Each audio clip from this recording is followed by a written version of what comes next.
disciplined performance from the team once again, just to find margins later on the night getting something. Yeah, I think the details on transition, the offensive side of the game, we were a long way off today. I know it's maybe being a bit harsh, but I think we were. You know, I've got to be truthful about it, because the defence side I thought was very, very good. The organisation, the tactical organisation, the work the coach and the players have delivered this week going into a game, and I thought we delivered that well. Within that, the key to a total performance, if you like, is how many times you can transition that when you're going into offensive mode, and that can be quite difficult. So when players are working hard on the defensive side of things, breaking out of that and then playing and then being effective with the ball is the biggest challenge of all, and I think they do it very well, of course. You know, that's one of their biggest strengths, I feel. And we found the odd moment, but the number of times we get the ball away too cheap, the number of times we got into good areas and we don't find the right pass or the final pass, that's the challenge. You know, and it's a big challenge here against these, we know that, but that's the challenge going forwards, and it has been this season, although our away record's been very strong, of course. I was going to say it's easier said than done against them. Yeah, doing that. But what more can the players do? Is it just decision making? Is it just more composure? Yeah, well, the challenge we've got as a staff and the players, you know, I'm not going to go through it. We know the chance count, the XG. Not so much here. It's difficult to come here. We've seen that all season, for a number of seasons. The final moment of truth, you know, take Haaland's goal for example. You know, there's no. I have this thing about with players. You know, everyone wants to score a trendy goal, a wobbler, a top corner back. You don't have to. Just score a goal. That's the most clever and trendy thing you're ever going to do as a player. And he does that. Today was not about a trendy goal. He just, right technique, hits it hard, hits it on target. You've always got a chance, you know. And second one, I think Jared's unlucky. I'm not going to go into whether it's a foul or not. The odd day you might get one of them. I don't think probably is a foul. They're coming together. I'd like to see that happen more when they let it go, but unfortunately we don't get many of them. And then he slots it in the corner, you know. But that's the point. No, not trying to be clever with it. Just doing the basics and doing it very, very well. To the positives again, they've had 2 shots on target, obviously scored 2 goals from it. What positives and what can that do for the team that they're limiting a side as good as Manchester City to such few chances? Well, I think the defensive side of our season has been very good.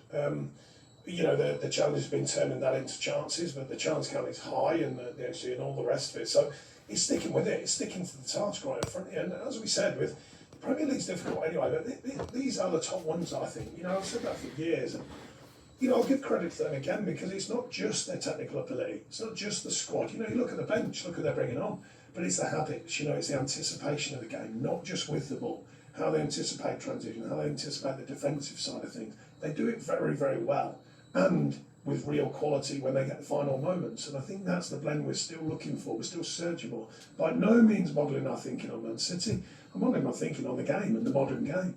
And we're trying to find that blend. We have been since we got here. There's been signs of it this season, and it's been really strong. It is more difficult to do it against sides like these. Their opener didn't come until 70 minutes. We held them off until then.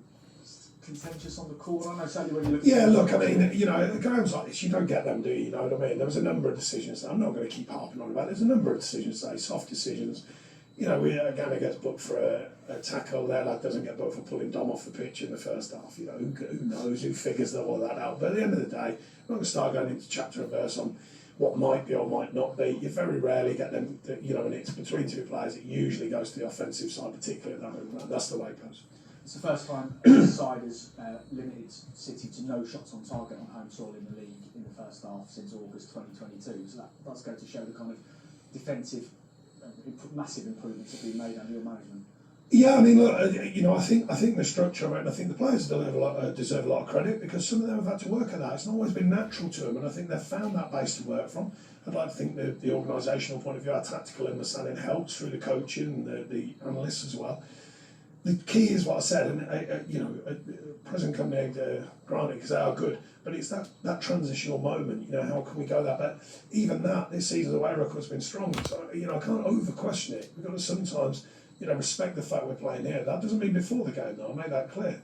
I always believe we can win games, and I thought the performance was leading towards that. Could we find them moments? It's very rare you come here and you win a game here by making 50 of them moments. You know what I mean? You're going to have to find the key moments. Unfortunately today that was lacking, but a lot of the basics were very, very strong today and on show, and that will serve us well going forwards. But we have to keep adapting and learning to find them key moments. 9 days now until our next game. Amadou, a welcome return today. Hopefully maybe Abdoulaye be back for Palace. Yeah, and Seamus gets some more minutes as well. Duke hopefully this week gets back on the grass with us. He was just building into that last week, so as long as the weekend goes well. Amadou worked well, I thought, when he came on, so we are beginning to get the group back together and full fitness, and that hopefully is going to be the last. Well, you might get another injury, but not these groups of injuries. Hopefully we can keep everyone fitter for longer, and that gives ourselves a way better chance of challenging ourselves for the rest of the season. Just a couple on today. Ben, was okay? Yeah, he had a bit of sickness when he came off. He was all right before the game, and he came on during the game. And Jared looks to become. Yeah, I think he's okay. He's had a couple of knocks, a bit of stiffness here and there, but I think he'll be fine. Once again, it's a performance that there's positives without the reward. But how important about what happens this week elsewhere with games going on at the minute, that the players just keep the clear belief that is there? Yeah, our focus has been that all along, particularly after the news of the 10 months. I think we're right. The focus has to be on what we're doing. We can't affect everyone else. We have to stay steadfast to what we're doing. The focus doesn't change from that. It's important we remind ourselves some of the good performances, the things we have got to do to make things change, as in more wins. But I think there's been a lot on show that is good, and now we're going to keep focusing on that. Thank you, Sean. Thank you.